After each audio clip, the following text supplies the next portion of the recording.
পুঁটি মাছ টমেটো দিয়ে লাল করে ভুনা করেছি। হ্যালো ফ্রেন্ডস, আজকে টমেটো দিয়ে পুঁটি মাছ রান্না করব। এখানে পুঁটি মাছ নিয়েছি, টমেটো কেটে নিয়েছি।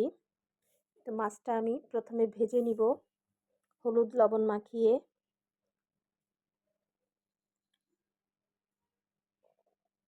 তেল গরম হয়ে গিয়েছে, মাছগুলো আমি দিয়ে দিচ্ছি এর মধ্যে। মাছটা ভেজে নিব।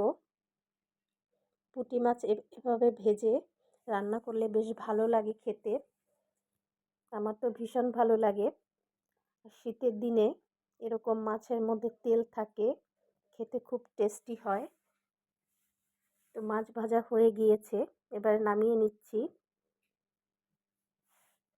মাছ ভাজা তেলের মধ্যেই দিয়ে দিচ্ছি পেঁয়াজ বাটা, রসুন বাটা, মরিচ বাটা, আদা বাটা, হলুদের গুঁড়ো। এবার মশলাটা ভালো করে নেড়ে দিব।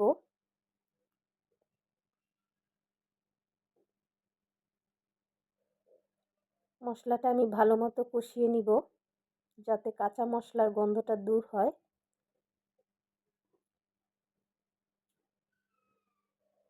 মশলাটা ভালো মতো কষিয়ে নিচ্ছি। পানি শুকিয়ে গিয়েছে, সামান্য পানি দিয়ে আবারও কষিয়ে নিব।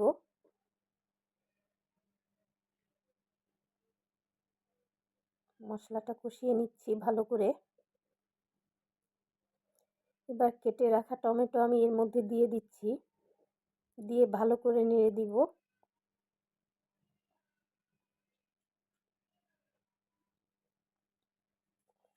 একটু ঢেকে দিচ্ছি কিছুক্ষণের জন্য।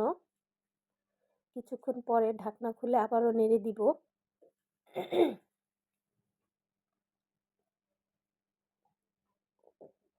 এবার দিয়ে দিচ্ছি স্বাদ মতো লবণ। লবণ দিয়ে ভালো করে নেড়ে দিচ্ছি। এবারে আমি পানি দিয়ে দিচ্ছি। আমি রান্নাতে সবসময় গরম পানি ব্যবহার করি, এতে রান্নার স্বাদটা ভালো হয়। ভেজে রাখা মাছগুলো আমি দিয়ে দিচ্ছি, দিয়ে এবার ঢেকে দিব। কিছুক্ষণ পরে ঢাকনা খুলে নেড়ে দিব। আবারও ঢেকে দিচ্ছি, পানি কমা পর্যন্ত অপেক্ষা করব। পানিটা যখন কমে আসবে তখন হালকা নেড়ে ধনিয়া পাতা কুচি দিয়ে নামিয়ে নিব।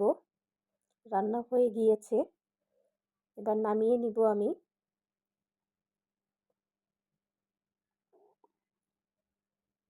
তো রান্না হয়ে গিয়েছে টমেটো দিয়ে পুঁটি মাছের লাল লাল করে ঝাল ভুনা। তো বন্ধুরা, রেসিপিটি কেমন লাগলো অবশ্যই জানাবেন। আমার তো ভীষণ পছন্দের একটি রেসিপি, তাই আপনাদের সাথে শেয়ার করলাম। ধন্যবাদ সবাইকে।